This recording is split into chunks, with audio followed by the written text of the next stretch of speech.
मैं बुला रहा हूँ कि अपनी केमिस्ट्री द्वारा, केमिकल इंजीनियरिंग के द्वारा हमारे भैया बहनों को उत्साहित करें, जिससे वार्षिक परीक्षा में अधिकतम अंक अर्जित करें।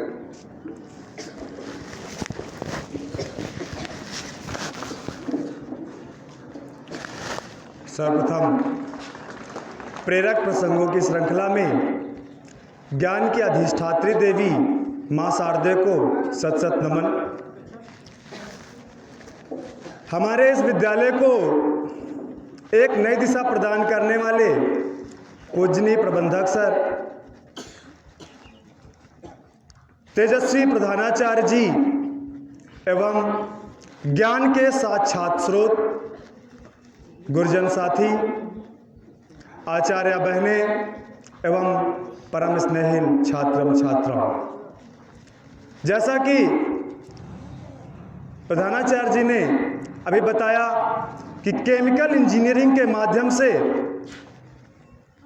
कैसे आपको प्रोत्साहित करें, कैसे आपके मन में वो जज्बा, वो विश्वास जगे कि हमको कुछ कर दिखाना है, कुछ आगे बढ़ना है, अपने माता पिता गुरुजन बड़ों का नाम रोशन करना है।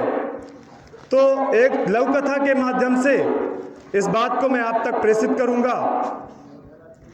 एक बार की बात है, कक्षा 7 की छात्रा थी, वह बहुत परेशान रहती थी, उसको क्लास में कुछ समझ में नहीं आता था।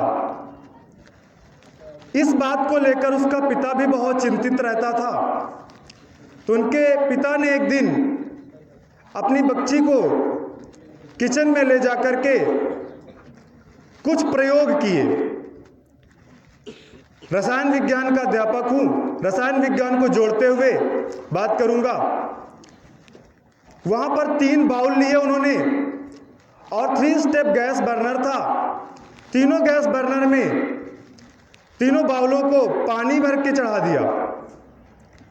एक बाउल में कुछ आलू डाले, दूसरे बाउल में कुछ अंडे डाले, तीसरे बाउल में कॉफी पाउडर डाल दिया गया।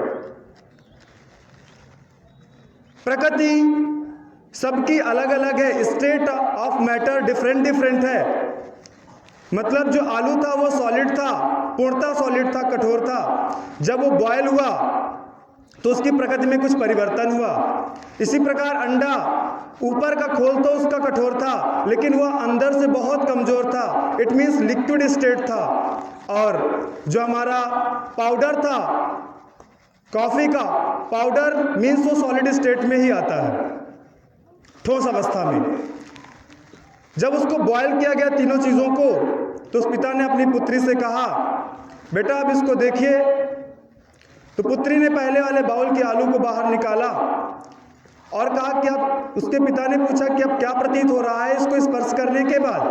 तो उन्होंने कहा कि पहले तो ये बहुत सख्त था, अब ये बिल्कुल सॉफ्ट हो गया, मुलायम हो गया है। कहा दूसरे बाउल में देखिए। दूसरे बाउल में उन्होंने देखा, एग निकाला, तो उन्होंने कहा कि इसका आवरण तो आसानी से खुल गया, अंदर का भाग जो बहुत लिक्विड था, मीन सॉफ्ट था, वह बहुत सख्त हो गया, कठोर हो गया है। लास्ट बाउल था जो, उसमें कॉफी थी। तो कॉफी को कहा कि इसमें क्या हुआ। कहा इसमें तो कॉफी ने पानी कुछ बदला ही नहीं, मतलब पानी चेंज हो गया, कॉफी में कोई परिवर्तन ही नहीं हुआ। मीन्स कॉफी पानी में अपना विश्वास, मतलब अपने छाप छोड़ दी। कहने का तात्पर्य यह हुआ, इससे शिक्षा मिलती है कि परिस्थितियां चाहे जैसी हों, क्योंकि वहां पे परिस्थिति तीनों के लिए एक दी गई थी, लेकिन कार्य तीनों ने अलग अलग किया अपना।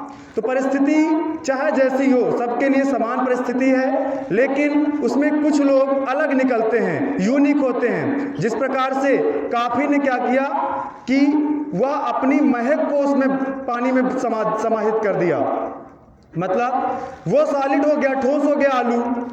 जो अंडा था पहले सॉफ्ट था, वो बाद में सॉलिड हो गया। और जो कॉफी थी, वो कॉफी ने अपने प्रभाव को पानी में छोड़ा। मतलब तीनों चीजें गर्म की गई, लेकिन जो मुकाम कॉफी ने हासिल करके जो शिक्षा प्रदान की, वो आलू और अंडे से नहीं मिली। कहने का तात्पर्य है कि परिस्थितियां चाहे जैसी भी हों, हमें अपना कर्म निष्ठापूर्वक मेहनत से, हिम्मत से करना चाहिए। क्योंकि मेरा अपना मानना है कि यदि रोटी, कपड़ा और मकान के बाद पहली किसी भी चीज़ की आवश्यकता होती है तो वो है education. Education will be must for your life.